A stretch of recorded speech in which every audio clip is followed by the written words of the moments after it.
Hello everyone, आज जो है हम टाइप्स ऑफ प्रोग्रामिंग लैंग्वेज सीखेंगे। तो देखिए, प्रोग्रामिंग लैंग्वेज असल में जो है तीन टाइप की होती हैं, लो लेवल, मिडिल लेवल और हाई लेवल। और देखिए, हम यहाँ से स्टार्ट करते हैं लो लेवल प्रोग्रामिंग लैंग्वेज। देखिए, ऐसी प्रोग्रामिंग लैंग्वेज जिनका प्रोग्राम डायरेक्टली किसी हार्डवेयर पर, किसी मशीन पे डायरेक्टली इंटरेक्ट करता हो, उन्हें हम लो लेवल प्रोग्रामिंग लैंग्वेज कहेंगे। ठीक है।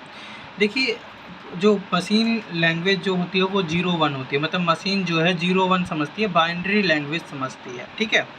और जो है पहले जब प्रोग्राम बनाए जाते वो एक्चुअली 0-1 में ही बनाए जाते थे। जितने भी प्रोग्राम थे वो बहुत डिफ़िकल्ट होते थे एक्चुअली। उसके बाद देखिए assembly language I. Assembly language में तो असल में क्या हुआ कि 0-1 का ही फॉर्म रहा। वो भी लो लेवल प्रोग्रामिंग लैंग्वेज ही है। मशीन लैंग्वेज और असेंबली लैंग्वेज, ये दोनों जो है लो लेवल प्रोग्रामिंग लैंग्वेज के ही एग्जाम्पल हैं। लेकिन असेंबली लैंग्वेज, देखिए मशीन लैंग्वेज जो है 0-1 है। ठीक है, 0-1 कोड है। लेकिन असेंबली लैंग्वेज में असल में क्या हुआ, 0-1 का ही प्रयोग करके हमने कुछ वर्ड्स डिफाइन कर दिए। Add, store, load, get, let, ऐसे जो है वर्ड हमने डिफाइन कर दिए और उसकी मदद से जो है हमने प्रोग्राम किया। असल में तो मशीन पे 0-1 कोड ही जा रहा था जो हमने मशीन लैंग्वेज में बना रहे थे। पहले जो प्रोग्राम बनाए जाते थे वो 0-1-1-0 ऐसे करके ही प्रोग्राम बनाए जाते थे, तो वो बहुत डिफ़िकल्ट होते थे। ठीक है। उसके बाद जो है देखिए जो है माइक्रो कंट्रोलर वेस micro processor. Actually micro processor क्या करता है, प्रोग्राम को लोड करता है। ठीक है, प्रोसेस करवाता है प्रोग्राम को। ठीक है। और माइक्रो कंट्रोलर एक्चुअली क्या करता है, वो उसे स्टोर भी कर सकता है। माइक्रो कंट्रोल कर सकता है प्रोग्राम को। ठीक है। लेकिन माइक्रो प्रोसेसर कंट्रोल नहीं कर सकता। ठीक है। मैंने बस इसी पर्पज़ के लिए यहाँ पे लिखा है ये। और लो लेवल लैंग्वेज में जो है ये काम आता है माइक्रो प्रोसेसर और माइक्रो कंट्रोलर, क्योंकि यही इसमें काम करते हैं बेसिकली, माइक्रो प्रोसेसर और माइक्रो कंट्रोलर ही। राइट। तो देखिए, इसके बाद जो आता है translator. Load, add, store, get, let, ये जो है ये क्या है, ये हमने बाउंड्री की जो कोड है उनकी मदद से जो है add, store, load, get, let ये सब बनाए थे। राइट। अब देखिए इनको जो है मशीन तो देखिए add, store, load, get, let नहीं समझेगी। राइट। तो उन्हें 0-1 में ही समझ में आता है, तो उसके लिए हमने बनाया असेंबलर। ठीक है। उसके बाद कंपाइलर बना, इंटरप्रेटर बना। देखिए असेंबलर क्या करता है, add, store, load, get, let को 0-1 में जो है ट्रांसलेट करके जो है मशीन को समझाता है, मतलब उसे 0-1 की फॉर्म में ही देता है। राइट, जो कि मशीन समझ सके।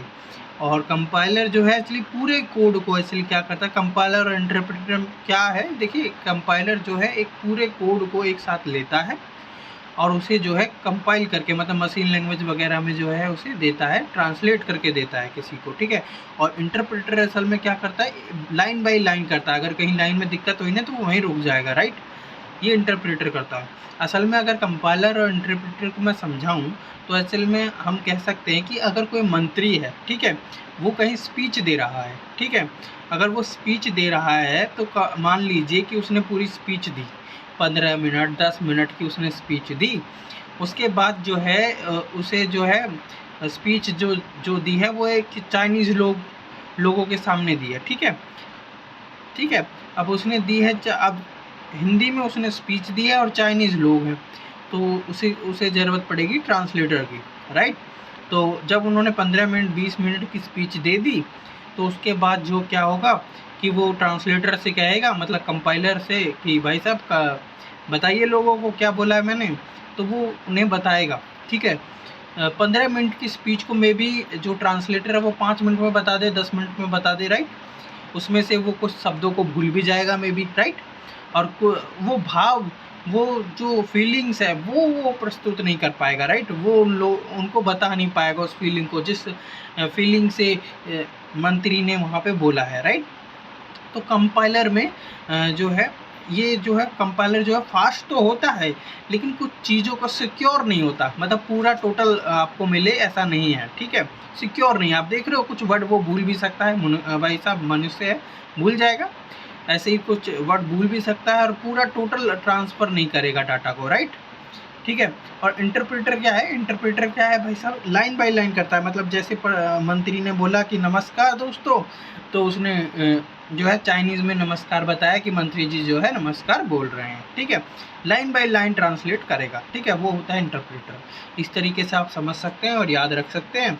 अब देखिए high level language, high level language high level programming language क्या होती है, मिडल लेवल लैंग्वेज से भी पहले हाई लेवल जो लैंग्वेज है वो बनाई गई थी। और हाई लेवल प्रोग्रामिंग लैंग्वेज वो होती है, हाई लेवल लैंग्वेज वो होती है जो नियर टू द हार्डवेयर नहीं होती, ठीक है। मतलब जो है वो हार्डवेयर से डायरेक्टली इंटरेक्ट नहीं करती, ठीक है।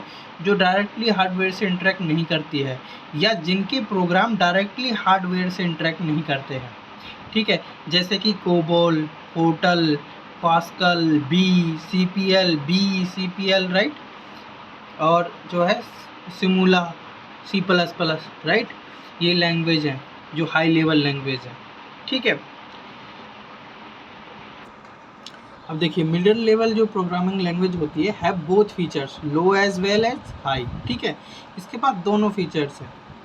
ये मतलब मशीन से भी डायरेक्टली इंटरेक्ट कर सकती है और जो है इससे हम हाई लेवल लैंग्वेज मतलब वो लैंग्वेज जिस पे हम प्रोग्राम लिखते हैं अपनी लैंग्वेज में, राइट, उसे फिर कंपाइलर के ज़रिए हम ट्रांसलेट करते हैं।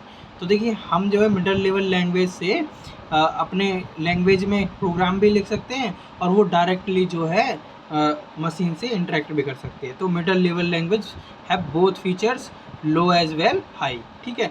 एग्जाम्पल के लिए सी फास्ट है, सी बहुत फास्ट है। क्यों फास्ट है? इसलिए फास्ट है क्योंकि ये जो है मशीन से डायरेक्टली इंटरेक्ट कर सकती है, हार्डवेयर से डायरेक्टली इंटरेक्ट करती है, ठीक है। और हम सी में आप जानते हो, सी अगर आपने की है या नहीं की है तो मैं बता देता हूँ कि सी में जो है आप जो है अपनी लैंग्वेज में प्रोग्राम लिखते हो, राइट, अपनी सिंपल लैंग्वेज में, उसी को हाई लेवल कहते हैं। तो इसमें दोनों फीचर होते हैं, राइट, इसलिए ये एग्जांपल में मैंने लिखा है। इसलिए approach to develop a software, अब देखिए सॉफ्टवेयर को डेवलप करने के अप्रोच होते हैं प्रोसीजरल ओरिएंटेड।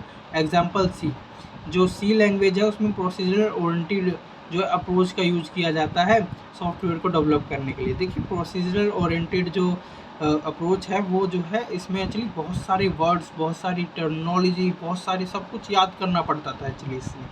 तो ये जो प्रोसीजर ओरिएंटेड जो है ये सी में यूज़ होती है, ठीक है। और बहुत डिफ़िकल्ट हो जाता था प्रोग्रामर के लिए प्रोग्राम बनाना, डेवलपर के लिए सॉफ्टवेयर डेवलप करना, क्योंकि इतनी सारी टर्मिनोलॉजी को याद करना बहुत दिक्कत वाला काम था, ठीक है। तो ऑब्जेक्ट ओरिएंटेड जो है ये सिमुला में सबसे पहले आई थी, ठीक है, और C++ और फिर जावा में, राइट। तो ये ऑब्जेक्ट ओरिएंटेड जो है ये ऑब्जेक्ट, जैसे कि कोई भी रियल वर्ल्ड में जो भी चीज़ है उसको ऑब्जेक्ट मानकर उसके ऊपर उसी की तरीके से हम प्रोग्राम बना देते हैं। तो ये बहुत इजी होता है और हमें याद करने में भी आसानी होती है। तो अब जो है ऑब्जेक्ट ओरिएंटेड के ऊपर ही काम किया जाता है। और ये जो एक्सपेक्ट ओरिएंटेड है ये नई आई है, और ये स्प्रिंग जो है ये जावा में एक फ्रेमवर्क है जो वेब डेवलपमेंट के लिए यूज़ होता है। और जो है एस्पेक्ट ओरिएंटेड जो है ये अभी नई आई है, तो इसे आप सीखोगे, राइट, अभी इसका ज़्यादा यूज़ नहीं है। तो ऐसे ही और वीडियो के लिए हमारे चैनल को सब्सक्राइब कीजिए, शेयर कीजिए, लाइक कीजिए। Thank you.